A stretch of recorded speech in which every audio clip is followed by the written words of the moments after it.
Right, we are now joined by Jade Madingwana from the Forum for the Women Empowerment of Women Programs Coordinator for more. A very good evening to you. Thanks so very much for being with us here on SABC News.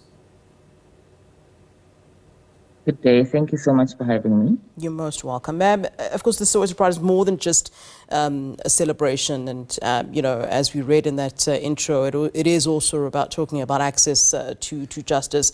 It's a political and a social initiative, of course, and you've had this dating back, I believe, since 2004. What have been some of the inroads that you've made? And maybe you can take us back to, the thinking behind forming this sort of a thing.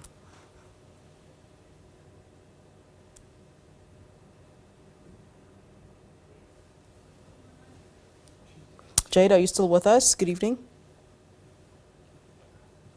All right, we seem to have lost Jade there, or the line is bad at this point. We'll, of course, ask our technicians just to work on that for us. But, of course, we are talking about the Soweto Pride, which we understand is more than, just a celebration, but a political and social initiative, history dating back to 2004. The Forum for Empowerment of Women initiated this project to create a vital and political and social space for initially Black lesbian women and then other members of the LGBTIAQ community. All right, Jade, I believe you're back with us. Talk to us about the history, indeed, of the Forum for Empowerment of Women. Good day, everyone. So, Forum for the Empowerment of Women is a Black lesbian feminist organization that engages in advocacy, education, and action. Soweto Pride is a project of Forum for the Empowerment of Women. It really is around raising awareness around our queer identities as Black LGBTI persons within different townships, particularly communities. So Soweto Pride is a community project. Yeah. It's really for creating awareness around LGBTI people, because most times within our communities, we are told that being queer is un-African. And this is really a statement where we go out into the streets and celebrate our queer identities, but also raise awareness that LGBTI people within the African continent exist. Yeah.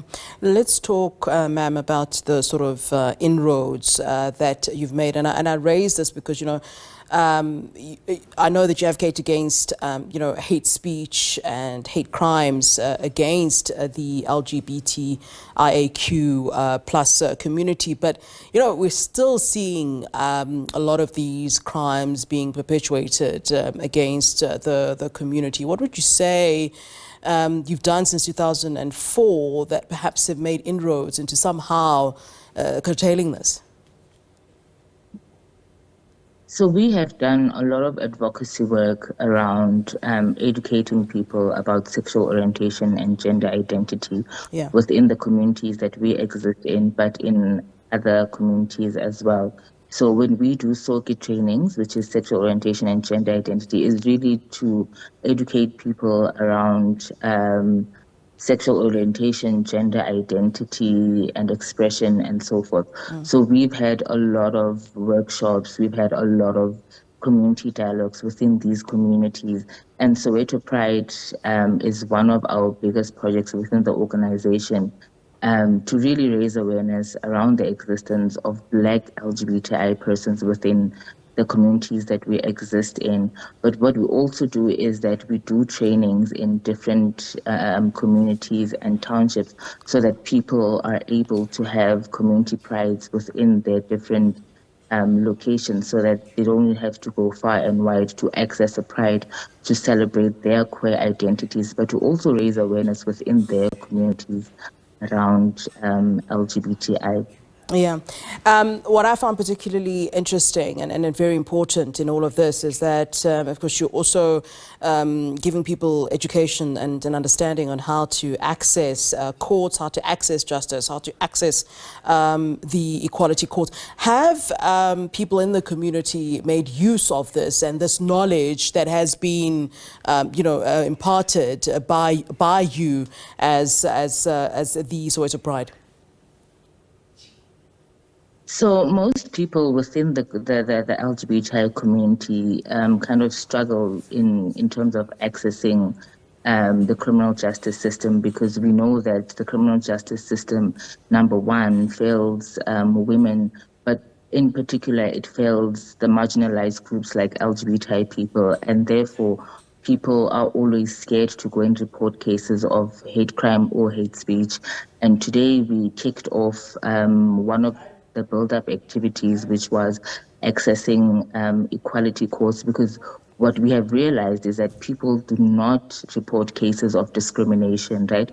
People do report cases of hate crimes perpetuated on LGBTI bots, but they don't report cases of discrimination.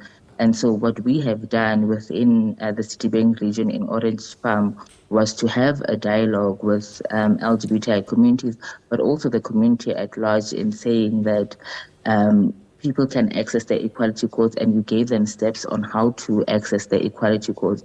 So it was such an informative session, to a point where the group in Orange Farm LGBTI, were informed in terms of how to go about reporting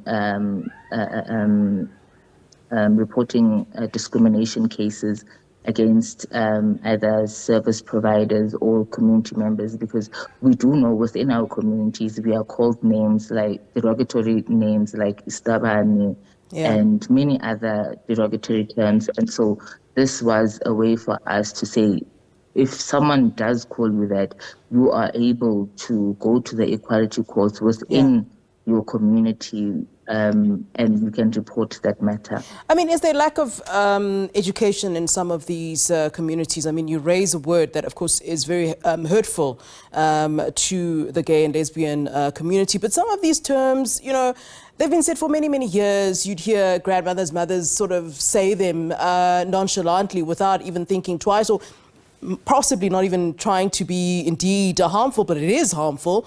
You know, is there a way that, you know, you as an organization would perhaps be trying to kind of paint a picture and educate, especially someone in the older generation, that some of these terms and labelings are actually quite unacceptable? You're very right. The older generation, obviously, they know these terms from way back, where they call us Istabani and so forth. But within the workshops that we do, for example, the sexual orientation and gender identity workshops, these are the myths that we hear from our communities, and we dispel those myths within the workshops that we do, that this is wrong to say to a person, you know, because it's very harmful to call a person derogatory terms that they are not comfortable with.